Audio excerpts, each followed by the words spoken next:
PKWARE has been a leader in data compression and encryption for 40 years. Our products protect sensitive data for and are trusted by 21 of the top 25 US banks and 30% of the Fortune 100. Our PK Protect platform offers seamless, certificate-free encryption at rest and in motion. We utilize our proprietary smart keys to ensure access to encrypted data is simple yet secure. Our centralized admin console is designed to not disrupt workflows. Encryption policies are enforced across the enterprise with minimal effort and no reliance on end users. Our activity logs provide verifiable audit trails and early detection of anomalies. Contingency keys are also utilized to ensure data is always secure but always accessible without the ability to lock yourself out. For most of you, you're familiar with the highlighted file I have here, right? In terms of this file has been encrypted by Atakama.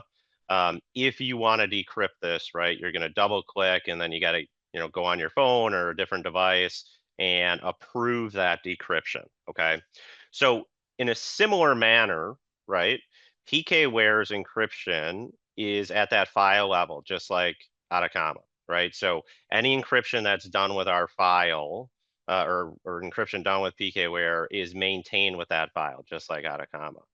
Now, the difference really between us is our keys, i.e. our smart keys that Glennon talked about, are managed through a central admin console, okay? So we integrate with AD or Entra ID, and you can generate these particular, what we call smart keys, all right? Smart keys are encryption keys wrapped with access control, okay? So if you look at this key, for example, right, any user in the MTA or sales engineer, and typically, customers we work with, you might have an HR group or, a board group. Pretty much any type of user or group within your Entra can be assigned a particular key, okay? Now, what does this really mean in terms of this key? As soon as we assign that user out, we operate on that agent philosophy as well. So I'm highlighting the agent right here. And so that agent here syncs with that admin console, all right? And we automatically authenticate what the user is. So based on, Azure or maybe IWA, we have different ways that our agents silently authenticate. So if I just go to my account, for example, this is the user that is authenticated through that agent, all right? Any key, right, that was assigned to this user is from the admin console here is synced down, which means that I can decrypt or encrypt with that key. All right. So again, a little bit different in terms of where that key management is. All right. Now, just like Atacama in certain aspects, you can also, all of this is automated. Okay. So you do have the option as a user to manually, let's just say, right click a file, right? And you can select encrypt with PK Protect, and that's going to bring up a screen where you can use multiple options. Now, these are all customizable from an admin level. So for example, if you don't want someone using passphrase, great, we can hide that within the UI, all right?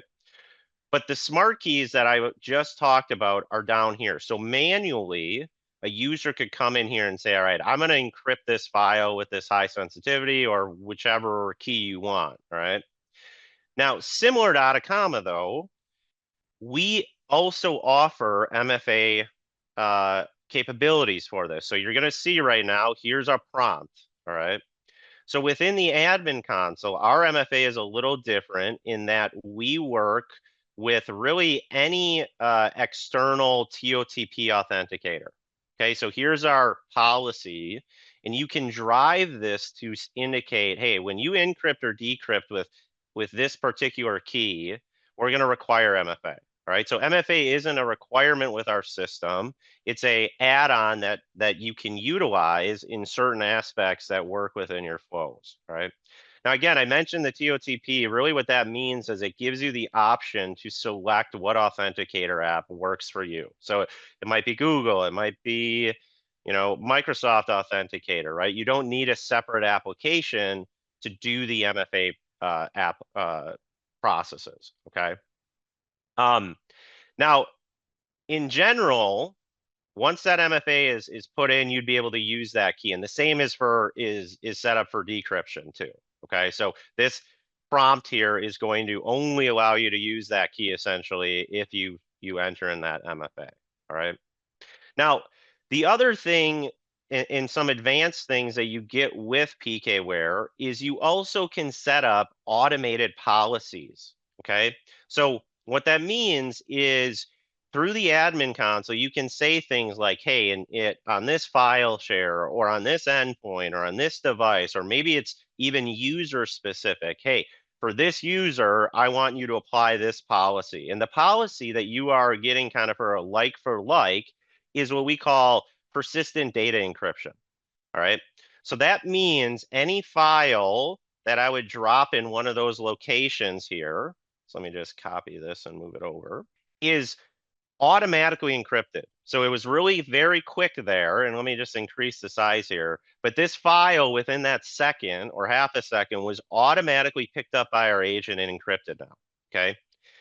What key it used, the access to that key, all of that is directly controlled again through that admin console here. Okay, so through those smart keys that I mentioned. So this gives you a lot of functionality. A lot of customers that we work with in this realm, are doing some automated encryption on file shares, big data, right? Millions of encryptions a day. But it also gives your user some manual options as well, right? So maybe they want to manually encrypt a file for whatever reason, okay? Now, on the decryption side, again, it is seamless. So as long as that user has access to that key that agent's running, I can simply double click that, and it's going to essentially decrypt this and open it in that default application seamlessly, okay? So it's already done the decryption. It validated that I had access to the key that it was encrypted with, and it's essentially opened this document as in Word, right? As a user, I can come in here, make whatever edits, I want in here. How about we put PKWare is awesome, little sales plug, right? And if I save this, it's just going to rewrap that. Okay, so it's very seamless from a user standpoint when you think about interacting with encrypted files. Couple of other, I'll say, advantages that we offer, for the like-for-like replacement here. So the first thing I'll kind of mention is everything that we just did comes back to this admin console and is auditable. Okay, so this comes back with what we call data security intelligence events. So everything, any agent encryption, any agent decryption. So here's that decryption I just did. Any type of change within your admin console, maybe a new key was generated, maybe it was added, or maybe a group was changed. All of that comes back here as an auditable event, okay? So now you not only can provide that encryption, but you can really monitor the encryption and decryption activities within your environment, okay? And if anything maybe looks a little off, right? So, why is Glennon maybe decrypting 1,000 files here? That seems odd, right? All of that, again, comes back into this auditability through these DSI events, okay? First thing that we will do once we've kind of got that signed agreement and yes, we're ready to go through is there's a very simple prerequisite document that you're going to get. This details everything that from a customer side, i.e. your side, you're going to need to be successful with PK Protect. The second step then is really setting up that admin console that we discussed. All right, so looking at your Atakama workflows, setting up the admin console, setting up the encryption policies, creating the right keys, getting MFA policies set up, should you want to go that route, okay?